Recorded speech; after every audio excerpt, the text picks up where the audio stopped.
các bạn đến với chương trình Đồng tiền thông minh trên kênh truyền hình FBNC và tiếp tục những câu chuyện về những người trẻ khởi nghiệp. Mời quý vị cùng đến với một đoạn giới thiệu ngắn sau đây về nhân vật của chúng ta. Trương Thanh Thủy, đồng sáng lập và giám đốc điều hành của GreenGar, một công ty phát triển ứng dụng di động, là đại diện duy nhất của châu Á lọt vào Pitch San Francisco 2013 Startup, một cuộc thi hùng biện vinh danh các nhà khởi nghiệp nữ. Giải nhì mà Thủy đạt được là vinh dự lớn mà một người khởi nghiệp trẻ tuổi mang lại cho nền công nghệ Việt Nam. Sau khi tốt nghiệp với tấm bằng khoa học máy tính Computer Science tại trường Đại học Nam California ở Mỹ, cô gái trẻ Trương Thanh Thủy quyết tâm trở về Việt Nam khởi nghiệp bằng chuỗi cửa hàng Frozen Yogurt Parallel.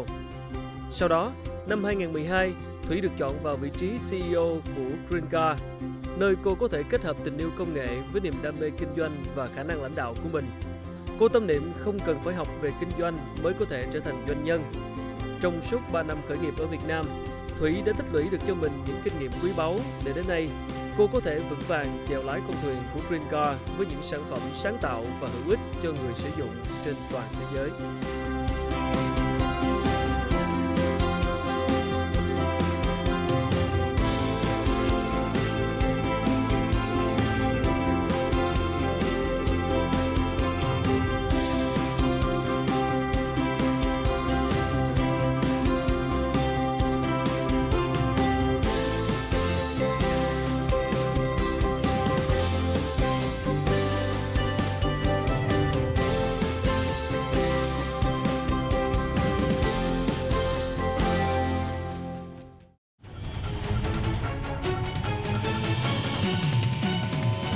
Vâng, xin mời quý vị và các bạn cùng gặp gỡ nhân vật của chúng ta ngày hôm nay là bạn Trương Thanh Thủy, là đồng sáng lập và là giám đốc điều hành của công ty GreenGar, là một nhà phát triển các ứng dụng di động.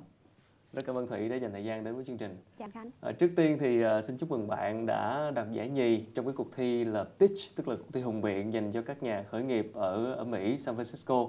Bạn có thể chia sẻ một chút về cảm xúc của mình khi mà là một đại diện châu Á duy nhất của cuộc thi đó? Cái cảm giác khi mà nhận được thông báo từ ban tổ chức là mình được lọt vào top 10 thì cũng rất là lo lắng. Bởi vì lo lắng là không biết là mình sẽ nói như thế nào, tại vì cũng rất là một khoảng thời gian rất là lâu rồi trước khi mà mình đứng mà nói trước một cái lượng khán giả đông như vậy. Thì ở cái cuộc thi đó thì cái số lượng người tham gia tới hơn 1.000 người, tổng số lượng application mà người ta nhận được là 290 ứng cử viên tổng cộng. Cho nên khi mà mình lọt vào vòng chung kết thì mình rất là lo, không biết là mình sẽ xuất hiện như thế nào trước cái đám đông, và không biết là liệu cái sản phẩm của mình có đủ tốt để thuyết phục được ban giám khảo hay không.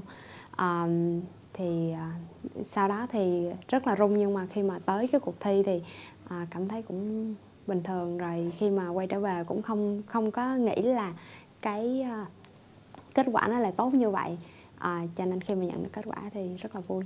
Bạn đã thuyết phục cái hội đồng chấm thi như thế nào để mình đạt được cái giải nhì đó?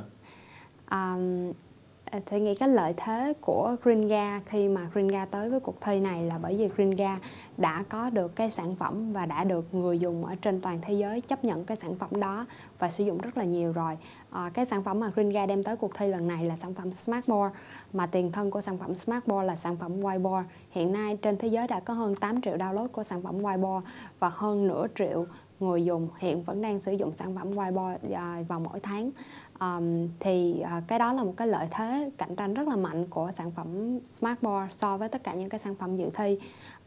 Bên cạnh đó, cái sản phẩm của GreenGar chú trọng rất là nhiều về phần công nghệ, chứ không phải là về cái nhìn, cái giao diện như là những sản phẩm khác. Những sản phẩm khác thì thường là đang ở trong cái giai đoạn là sơ khai, mới ban đầu, ở beta là alpha.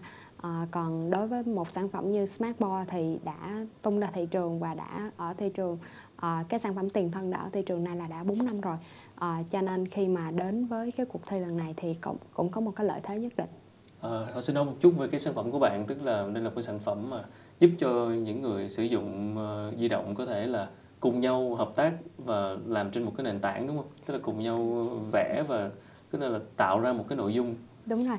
Cái sản phẩm whiteboard thì khi mà phát triển sản phẩm whiteboard là chỉ giúp cho người dùng có thể cùng nhau vẽ trên cùng một cái bản vẽ mà không phải chia sẻ cái điện thoại di động, bởi vì điện thoại di động là một cái sản phẩm rất là cá nhân, mà thí dụ mình muốn cho người ta coi một cái gì đó mình lại phải đưa cái điện thoại của mình cho người ta thì không hay cho lắm. Cho nên cái sản phẩm whiteboard là giúp người dùng có thể chia sẻ được cái thông tin trên cùng một cái bản vẽ mà không phải đưa cái điện thoại của mình cho người ta, chỉ cần kết nối vô cùng một cái wifi hay là sử dụng qua bluetooth thì có thể kết nối với nhau và cùng vẽ trên cùng một bản vẽ được.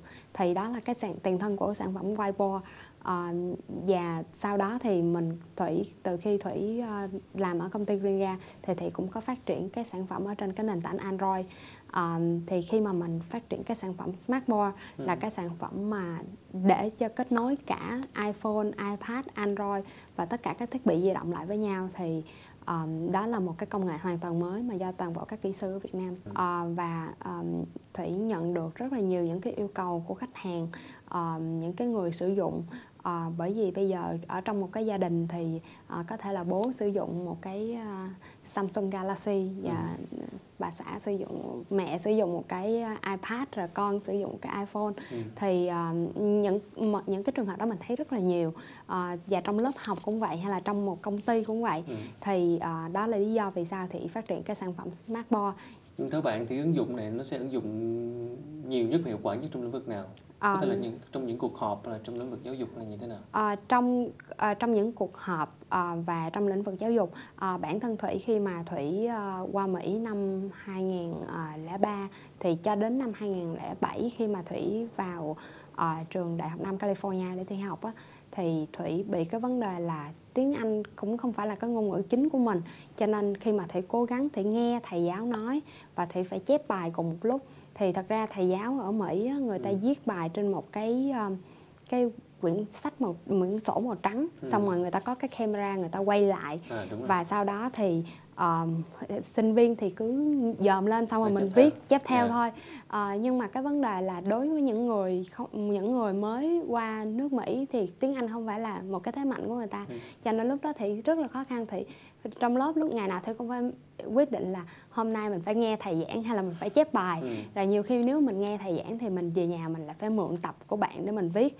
Thì khi mà Thủy phát triển cái sản phẩm Smartboard thì Thủy nhớ tới cái kỷ niệm đó, cái kinh nghiệm đó, cho nên Thủy mới làm việc với một số trường đại học ở Mỹ, và Thủy mời các thầy giáo sử dụng cái sản phẩm Smartboard bằng cách là thầy giáo thay vì bây giờ viết lên trên một cái quyển sổ màu trắng thì bây giờ thầy giáo sẽ viết lên trên cái iPad, và tự động những cái gì thầy viết sẽ tự động kết nối và chia sẻ đồng bộ với tất cả các sinh viên trong lớp. Như vậy thì những cái gì thầy viết sinh viên không cần phải viết lại, mà sinh viên có thể thêm vào những cái ý kiến của mình vô trong cái bài giảng, và những cái đó sẽ đem theo sinh viên về nhà, và sinh viên không có cần phải viết bài lại nữa. Thì cái đó là trong chính từ cái kinh nghiệm cá nhân của thầy. Nhưng mà thầy nghĩ là sẽ có rất là nhiều người trên thế giới bị cái vấn đề đó khi mà họ đi tới một cái cuộc họp mà cái ngôn ngữ không phải là cái ngôn ngữ chính của họ, và họ muốn sử dụng 100% cái thời gian của mình để mà họ lắng nghe cái người mà đang thuyết trình về một cái vấn đề gì đó. Thì tôi nghĩ đối với lại cái sản phẩm Smartboard lần này thì Thủy muốn đem tới nhiều trường học cũng như các công ty khi mà để giúp mọi người kết nối với nhau dễ dàng hơn. Khi mà cái công nghệ này xong thì còn có thể giúp cho Khánh kết nối với bạn bè của Khánh ở bên Mỹ, và cũng có thể vẽ cùng với nhau hay là chia sẻ những cái thông tin với nhau, đồng bộ hóa cùng một lúc. Vâng, rất cảm ơn Thủy, và chúng ta sẽ quay trở lại câu chuyện khởi nghiệp của bạn trong ít phút nữa. Thưa quý vị, vừa rồi là những chia sẻ của Trương Thanh Thủy, là đồng sáng lập và là giám đốc điều hành của công ty Greenga, là một nhà phát triển sản phẩm ứng dụng di động, và chúng tôi sẽ quay trở lại trong ít phút.